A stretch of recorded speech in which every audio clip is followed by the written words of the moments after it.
This program is sponsored by Keystone Contracting.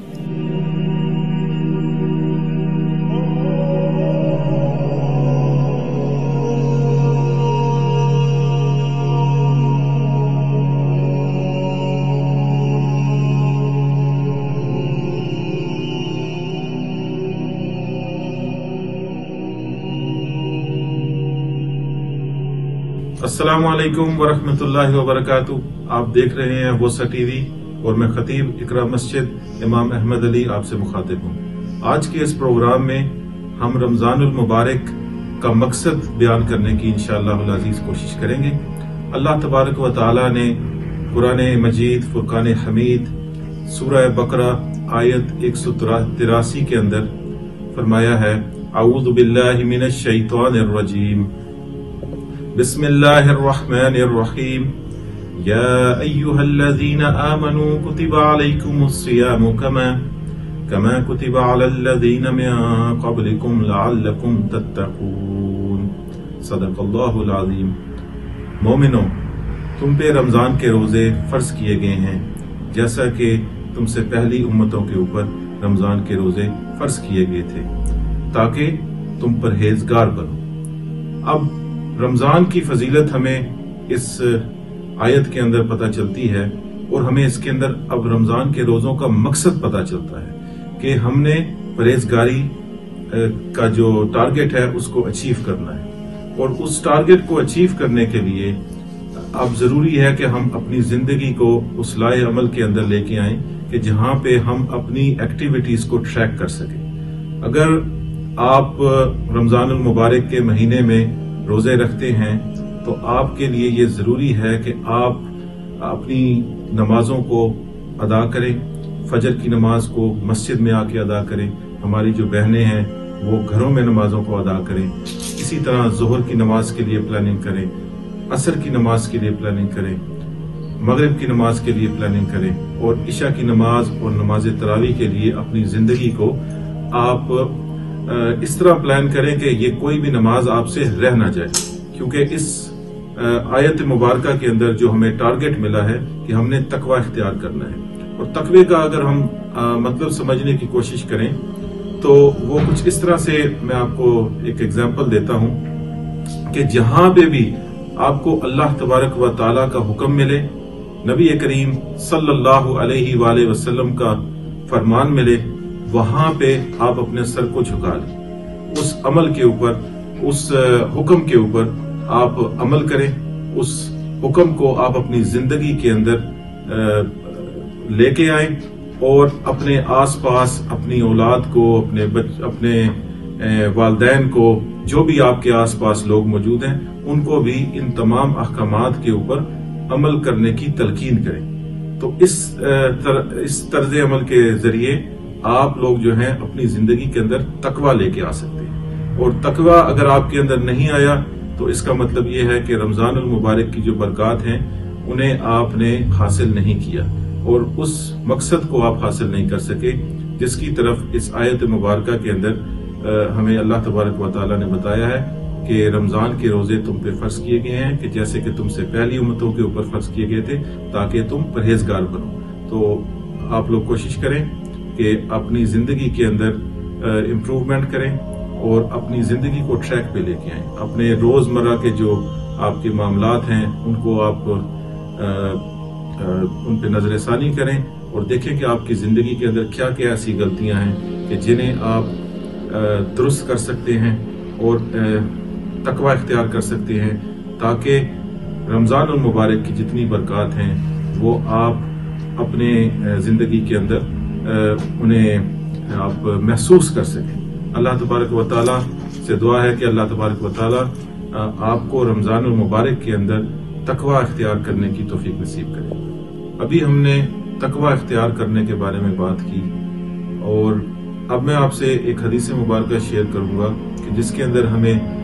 ये पता चलता है कि अगर हमने तकवा इख्तियार न करने की कोशिश की और रमजानुल मुबारक को सीरियस न लिया तो उसके लिए क्या वईद आई है। एक दिन नबी करीम सल्लल्लाहु अलैहि वसल्लम मिंबर पे तशरीफ लाए और वहां पे उन्होंने मिंबर के पहले स्टेप के ऊपर कदम रखा और कहा आमीन। उसके बाद नबी करीम सल्लल्लाहु अलैहि वसल्लम ने दूसरे स्टेप के ऊपर कदम रखा और कहा आमीन। फिर उसके बाद उन्होंने तीसरी सीढ़ी यानी स्टेप के ऊपर कदम रखा और कहा आमीन। सहाबा कराम रिदवानुल्लाहि अलैहिम अजमाइन ने ये अमल देखा तो उन्होंने बाद में नबी करीम सल्लल्लाहु अलैहि वसल्लम से सवाल किया कि या रसूलुल्लाह सल्लल्लाहु अलैहि वसल्लम, आज हमने एक ऐसा अमल देखा है कि जो हमने पहले कभी नहीं देखा, तो कि आप मिंबर पे तशरीफ लाए और आप सल्लल्लाहु अलैहि वसल्लम ने पहले स्टेप के ऊपर आमीन कहा, फिर दूसरे स्टेप के ऊपर आमीन कहा और फिर तीसरे स्टेप के ऊपर आमीन कहा। इसकी क्या वजह है? तो नबी करीम सल्लल्लाहु अलैहि वसल्लम ने इरशाद फरमाया कि जब मैं मिंबर पे आया तो मैंने देखा कि जिब्राइल अलैहिस्सलाम आए हैं और उन्होंने बद्दुआ फरमाई है इन अल्फाज में कि शकिया अब्दुन अदरक रमदान फनसलख मिन्हु वलम युगफर लहु, और कि बर्बाद हो वो शख्स कि जिसने रमजानुल मुबारक का महीना पाया और इस महीने के अंदर वो अपनी बख्शिश नहीं करवा सका, और मैंने इसके ऊपर आमीन कहा। फिर उसके बाद मैंने दूसरे स्टेप के ऊपर कदम रखा, दूसरी सीढ़ी के ऊपर कदम रखा और जिब्राइल अलैहिस्सलाम ने फिर बद्दुआ की और कहा शकिया अब्दुन अदरक वालिदैहि औ अहदहुमा फलम युदखिलाहुल जन्नह, और मैंने उसके ऊपर भी आमीन कहा। मतलब इसका ये है कि जिब्राइल अलैहिस्सलाम ने कहा कि बर्बाद हो वो शख्स कि जो जिसे उसके वालिदैन मिले या उनमें से कोई एक हयात मिले और वो उनकी खिदमत करके जन्नत में अपना दाखिला जो है वो कंफर्म न करवा सके। तो मैंने इस बात के ऊपर भी आमीन कहा। फिर उसके बाद नबी करीम सल्लल्लाहु अलैहि वसल्लम ने फरमाया कि जब मैंने तीसरी सीढ़ी के ऊपर कदम रखा तो जिब्राइल अलैहिस्सलाम ने बद्दुआ दी और कहा शकिया अब्दुन ज़ुकिरता इंदहु वलम युसल्ली अलैक, और इसका मतलब ये कि बर्बाद हो वो शख्स कि जिसके सामने नबी करीम सल्लल्लाहु अलैहि वसल्लम का जिक्र मुबारक हो और वो उनके ऊपर दरूद व सलाम न भेजे, और मैंने इस चीज के ऊपर भी आमीन कहा। तो मेरे अजीज भाइयों और बहनों, ये इस हदीस मुबारक के अंदर हमें 3 पैगाम मिले कि रमजानुल मुबारक के महीने को हमने इस तरह गुजारना है कि हम तकवा इख्तियार करें और अपनी बख्शिश करवा सकें, और इसी तरह जितने भी हमारे वालिदैन हयात हैं हमें मुकम्मल तौर पे ये कोशिश करनी है कि हम उनकी फरमाबरदारी करें। इस महीने के अंदर तो लाजमी करनी है, इस महीने के अलावा भी हमें उनकी फरमाबरदारी करनी है और उनका इतना ख्याल रखना है कि अल्लाह तबारक व तआला हमारे ऊपर जन्नत को लाजिम करार दे दे। इसी तरह तीसरी जब सीढ़ी के ऊपर नबी पाक सल्लल्लाहु अलैहि वसल्लम ने कदम रखा और जो बद्दुआ जिब्राइल अलैहिस्सलाम ने की वो भी बहुत जरूरी है कि हम उसको भी समझें कि जब नबी करीम सल्लल्लाहु अलैहि वसल्लम का नाम मुबारक आए तो वहां पर हमने दरूद व सलाम लाजमी भेजना है, ये हमारे ऊपर लाजिम है। अगर हम नहीं भेजेंगे तो हम उस बद्दुआ का कहीं शिकार ना हो जाए कि जिसके ऊपर दुआ करने वाले जिब्राइल अमीन अलैहिस्सलाम हैं और नबी करीम सल्लल्लाहु अलैहि वसल्लम उसके ऊपर आमीन कहने वाले हैं। इंशाअल्लाह अज़ीज अल्लाह तबारक व तआला हमें तौफीक दे कि हम इस हदीस के ऊपर और तमाम अहादीस के ऊपर और तमाम अल्लाह के अहकामात के ऊपर अमल पैरा हों। आमीन या रब्बल आलमीन। मिलते हैं एक ब्रेक के बाद।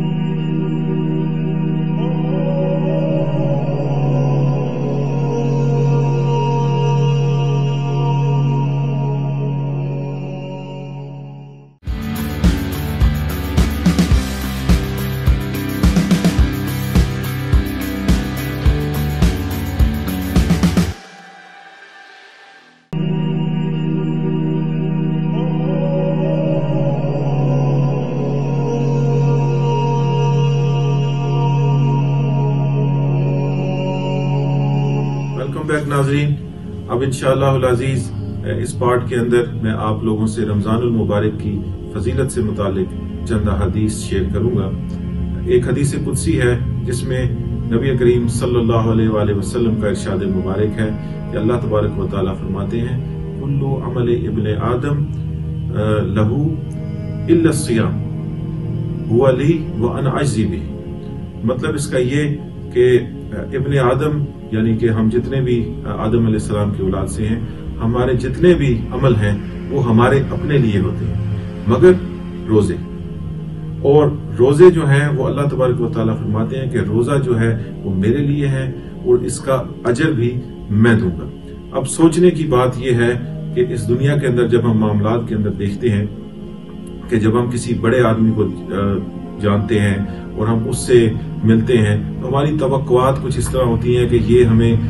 جو بھی فائدہ اس بندے کے پاس موجود ہے وہ ہمیں شاید اس سے یہ فائدہ مل جائے، حالانکہ اس بندے سے فائدہ ملنے کی امید ہی ہوتی ہے اکثر، بلکہ ہمیشہ یہ ہوتا ہے کہ جب آپ امید لگاتے ہیں اللہ کے سوا کسی اور سے تو وہاں سے آپ کو فائدہ نہیں ملتا۔ تو اس حدیث کے اندر ہمیں اس بات کی طرف اشارہ ملتا ہے کہ رمضان المبارک کے روزے جو ہیں یہ ایک ایسی عبادت ہے کہ جس کا اجر اللہ تبارک و تعالی ہمیں خود دے گا۔ تو اس لیے ہمیں خیال کرنا چاہیے کہ رمضان المبارک کے روزے جو ہیں ان پہ ہم خصوصی توجہ دیں اور کوشش کریں کہ ہم ان روزوں کے اندر اپنی زندگی کو ایسا تبدیل کریں کہ رمضان المبارک کے بعد بھی ہماری زندگی کے اندر سے وہ تبدیلی کہیں جائے نہ، بلکہ کچھ علماء تو ہمیں بتاتے ہیں کہ رمضان المبارک کے روزے قبول ہونے کی ایک شرط یہ بھی ہے کہ آپ کی زندگی رمضان المبارک کے بعد مکمل طور پہ تبدیل ہو جائے۔ اگر آپ کی زندگی تبدیل نہیں ہوئی تو اس کا مطلب یہی ہے کہ آپ نے رمضان المبارک کو ضائع کر دیا ہے۔ ایک حدیث مبارکہ کے اندر نبی کریم صلی اللہ علیہ وآلہ وسلم کا ارشاد مبارک ہے، اذا جاء رمضان فتحت ابواب الجنہ وغلقت ابواب النار وصفدت الشیاطین۔ مطلب اس کا یہ ہے کہ جب رمضان المبارک کا مہینہ آتا ہے تو جنت کے دروازوں کو کھول دیا جاتا ہے اور جہنم کے دروازوں کو بند کر دیا جاتا ہے، اور جو شیاطین ہیں انہیں بیڑیاں ڈال دی جاتی ہیں، انہیں بند کر دیا جاتا ہے۔ اب میں آپ سے 3 ٹرمز جو رمضان المبارک کے مہینے میں ہم لوگ سنتے ہیں وہ آپ سے شیئر کروں گا، فدیہ، کفارہ اور زکوٰۃ الفطر یا صدقۃ الفطر، جس کو ہم لوگ اکثر فطرہ کہتے ہیں۔ فدیہ جو ہوتا ہے یہ بزرگ لوگوں کے لیے ہوتا ہے، ایسے بڑے عمر کے لوگ جو روزے کو آسانی سے نہ رکھ سکیں، یا کوئی بیمار آدمی ہو، ایسا بیمار آدمی کہ جس کو بیماری سے دوبارہ صحت یاب ہونے کی امید نہ ہو، تو اس کے لیے اصول یہ ہے کہ ہر اس روزے کے لیے جو وہ نہیں رکھ سکے انہیں 2 مسکینوں کو یا غریب لوگوں کو کھانا کھلانا ہوتا ہے۔ تو اس طرح سے آپ لگا لیں کہ اگر 30 روزے میں سوئے ہیں تو اس آدمی کو 60 مسکینوں کو یا غریبوں کو کھانا کھلانا پڑے گا۔ اسی طرح کفارہ جو ہے یہ روزہ توڑنے کی صورت میں ہمارے اوپر لازم ہوتا ہے، اور کفارہ ایک ایسا عمل ہے کہ اللہ تبارک و تعالی ہم سب کو اس سے بچائے، کیونکہ اگر ہم نے کفارہ دے بھی دیا تو اس روزے کا ثواب ہم حاصل نہیں کر سکیں گے جو ہم نے جانتے بوجھتے ہوئے توڑا ہے۔ اور کفارے کا جو احکام ہے اس میں یہ ہوتا ہے کہ یا ایک غلام کو آزاد کیا جائے، جو کہ آج کل کے دور میں ممکن نہیں،